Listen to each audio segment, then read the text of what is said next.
ngipin. Real talk yun. Yung mga sponsor ng Kalingap, Pinlastic, Piniling Close. Para sa appliances. Yan yung pinaka real talk. Para sa appliances sa kanilang bahay. Pati bahay niyan galing sa Kalingap yan. Resulta ng Kalingap yan.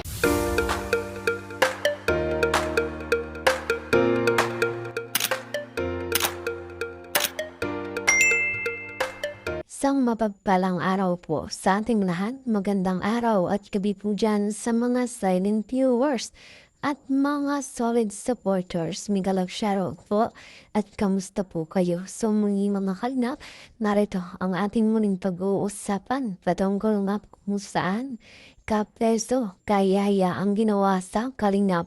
Posible na ito rin ang kanyang gagawin kay Viancy. So yan po ang ating pag-uusapan.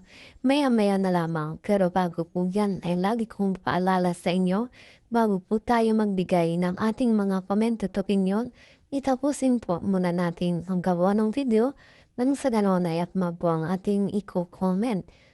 At ganun din, patuloy po natin suportahan ang mag-ama na matubang dahil nga po sa kanilang mabuting kalooban, mga pagbibigay saya at tulong sa ating mga kababayan. Ganun din, suportahan po natin ang kanilang may bahay. Walang iba kundi sina Ate Edna Vlogs at Chaketafia.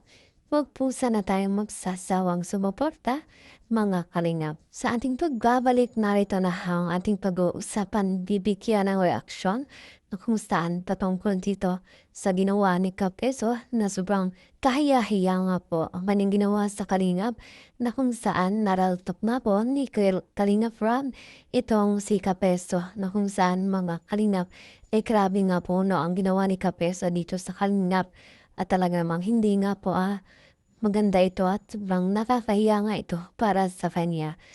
Ito nga po yung hinahanap talaga ni Kapeso na kung saan ay gusto niya nga ma-real lagi ni Kalingap Rob. At dahil si Kalingap Rob ay alam nga po ang gawain nitong ni Kapeso na kung saan ay wala siyang ligtas dito kaya Kalingap Rob at talagang ma-real talk siya lagi ni Kalingap Rob, lalo na nga po sa kanyang mga ginagawang hindi maganda. Ang siraan na ang Kalingap. Grabe nga po mga Kalingap ang ginagawa pala nitong ni Kapeso dito sa sponsor ng Kalingap. At talagang nagkapaagaw pansin siya o feeling close nga raw ika nga kay Kalingap Rob na kung saan para nga po maging isang malapit dito sa sponsor. At malala pa nga po dyan para lang nga po sa mga Yung mga sponsor ng Kalingap, Pinlastic, Piniling Close. Para sa appliances. Yan yung pinaka real talk. Para sa appliances sa kanilang bahay. Pati bahay niyan galing sa Kalingap yan. Resulta ng Kalingap yan. Hindi isipin natin mga Kalingap na talagang hindi naisip ni Kapeso itong kanyang ginagawa nga pambabalawra dito sa Kalingap. Dahil nga po sa Kalingap, ang kumanda talaga ang kanyang buhay.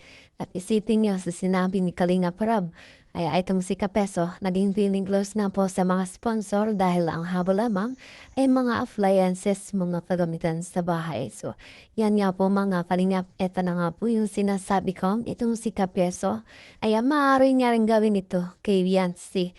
Kung magkataon mga Kalingap dahil nagawa niya nga po sa taong tumulong sa kanya. Paano pa itong si Viancy? Baka nga po mga Kalingap, gagamitin niya lamang itong si Viancy para nang sa ganon ay muling maging isang feeling close sa sponsor ni Viancy. Nagpapalakas mga Kalingap kung tatawagin. So, dahil nga po dito kay Viancy ay isa pa ng mga sunod-sunuran, madaling mauto. At agad nakikinig sa mga sinasabi, agad naniniwala. At sa pagkay, wala tayong magagawa kung yun din naman ang gusto niya. At syempre, hinahayaan din naman ang magulang kahit alam naman nilang mali ang ginagawa ng kanilang anak. So, isa rin naman dyan yung soul na kung saan ay mga taong nakapaligid sa kanya.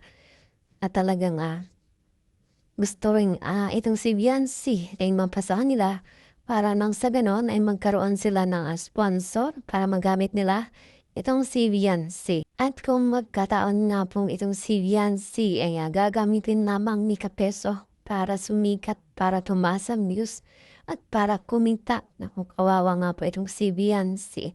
Sa bandang muli ay siya pa rin nga po ang talo.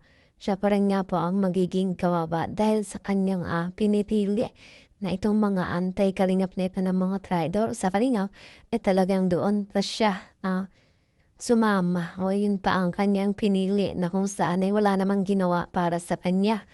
At sinasabi ni Kapeso na nandyan siya sa Team Kawapa na kung saan ay upang ipagtanggol daw, itong si Viancy, ipagtanggol ang taong walang salita o hindi marunong umaksyon o hindi marunong pagtanggol mga kalingap ang kanilang sarili.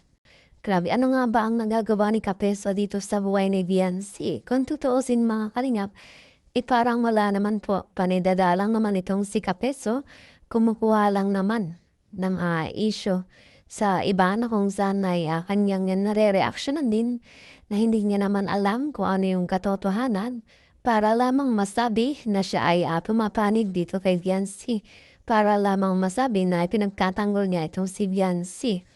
Kung saan wala naman siyang ebidensya, wala naman siyang ipinapakitang pruweba dito mga kalingap na. Kung makikita niyo naman ngayon, talagang ito si Viancy, nahawa na sa ugali ng isang traidor na ito na kung saan ay ginagaya itong boses o sinasabi ni Kuya Bal na kung saan ay isang akalang respeto ang kanilang ginawa. Kaya si Kapitana Grace ay nagalit na at itinakwil na itong si Viancy. Hindi niya na kinilalang naging best friend niya ito at masama nga po ang loob nito kay Viancy dahil nga po sa kawalang respetong ginawa sa ama ng Kalingap, sa founder ng Kalingap, na talagang kung ating iisipin na parang itong si Kuya Bal nga po, mga Kalingap ay isang simpleng tao lamang na walang nagawa sa kanyang buhay, para nga po ganon-ganon din niya na lamang mga Kalingap. Ayan na naman si Viancy.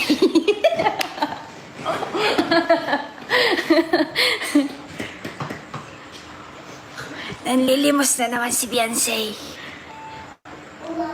Team Guwapa.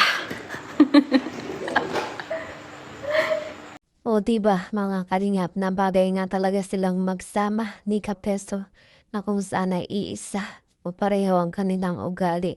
Mga Kalingap, mga walang utang na loob at hindi marunong rumespeto na kung saan ay siyang naging dahilan sa pag-angat ng kanilang buhay, sa pagsikat nila, mga Kalingap, na ngayon ay talagang kinakahiya na o pinagtatawanan na itong founder ng Kalingap, kung kaya nararapat lamang talaga bigyan ito ng leksyon, mga Kalingap. So yan nga po ang aking update ngayong araw. Maraming salamat po sa inyong patuloy na suporta at panonood sa aking mga ina-upload na video.